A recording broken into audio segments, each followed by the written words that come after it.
ngayon, i-share ko sa inyo yung one problem. Tagal ko nang pinag-iisipan na paano ayusin or resolve. And then lately, naisip ko na baka syempre, bagong ayos yung computer. Tapos dati nagpo-print naman siya sa long. Naisipan ko na mag-download ng driver dun sa printer na yun para makapag-print na. Yun lang naman siguro yung last na option. Ito kasing printer na to. Yung brand niya is Epson L120. So just want to share how I did it and I hope it could help people. Yung printer, i-on lang siguro natin. Epson L120 po yan. So, isa tong computer dito sa office na hindi makaprint. Try nating mag-print siguro in long format. Itong natin itong control nyo. Gawa din ng bago. Try to print this one. If it's really, yung test print natin is yan. Pag ganito kasi yung formatan ng, ng command niya. Walang installer yan. But we still have to try to show you. Kasi yung niya, yung size niya, kahit i-click mo yung advanced na yan, yung size niya hanggang A4 lang talaga. Okay, try tayo mag-print. It's printing. Oops! Wait lang. Ayan. Ang nakalagay kasi kanina is A4. Tayo, inilagay lang ko ng log. Hindi siya pindutin lang natin para mag-continuous print.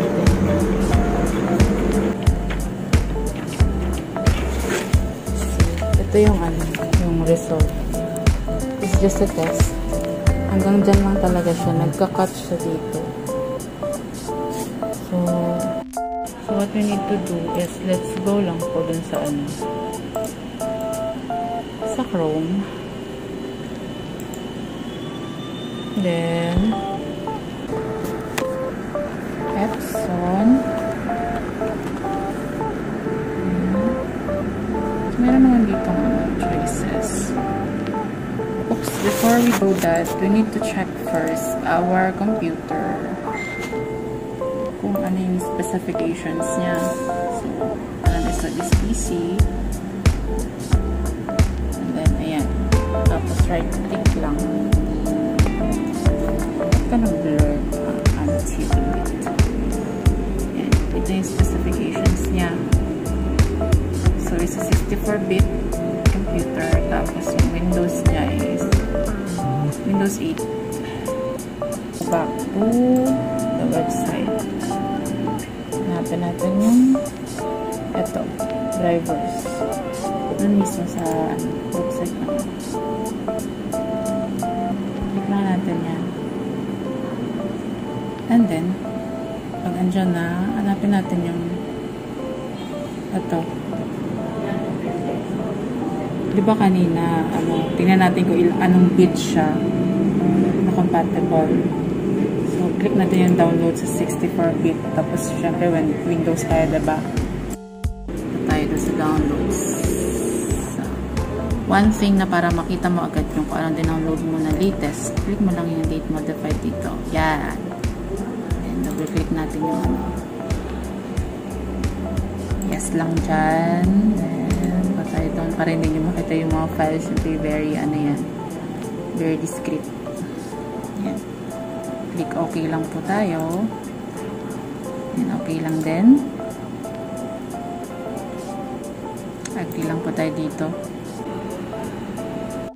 Nag-aantay tayo doon sa napakabagal na computer namin. Chika muna tayo.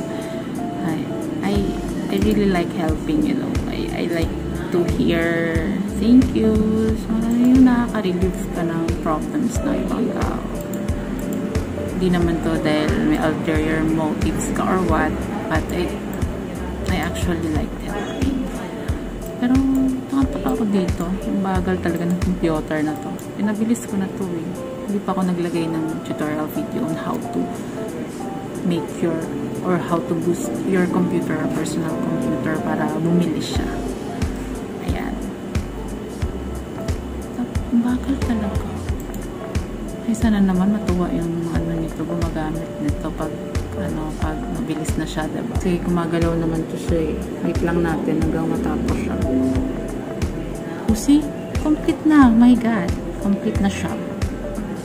So, para mag-successful yan, we need to restart our computer. Then, try natin mag-print sa loob. Nag-restart na tayo. Click, open mo lang yan. Computer. Yan, naka-ready na agad doon. Tingnan natin, check natin yung printer properties. See, nag-okay na siya. Kanina kasi walang ganito na nagpa-pop up. Oh, ito yung default niya. Palitan natin yan sa user-defined. Okay. Ang dami ko naturo ngayong araw ah. Ayan. So, yung size kasi ng long is 8.5 by 13 centimeters. Set mo lang po yan. Okay. Ayan siya. And just click OK. Try na natin. So, before everything else, siguro, para hindi tayo mag-waste ng coupon band, print preview muna natin. Or di sa print preview, okay naman. So, one page lang. I hope it would. Oh my God. So excited. But I'm sure this will work.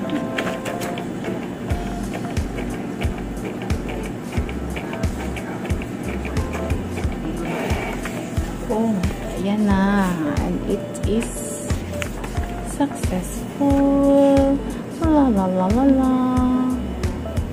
Ayan, another problem solved. Taller. Hanggang dyan lang siya. Tapos nagka-cut dito. Tapos nung nag-print na, okay na siya. Ayan. Sana nakatulong mo kahit konti. Kahit alam nyo na, sana po basta nakatulong ako, okay na yan. Yan po. Sa susunod naman po, siguro yung pag-sort ng email sa Yahoo. Kasi yun talaga yung problem din namin dito.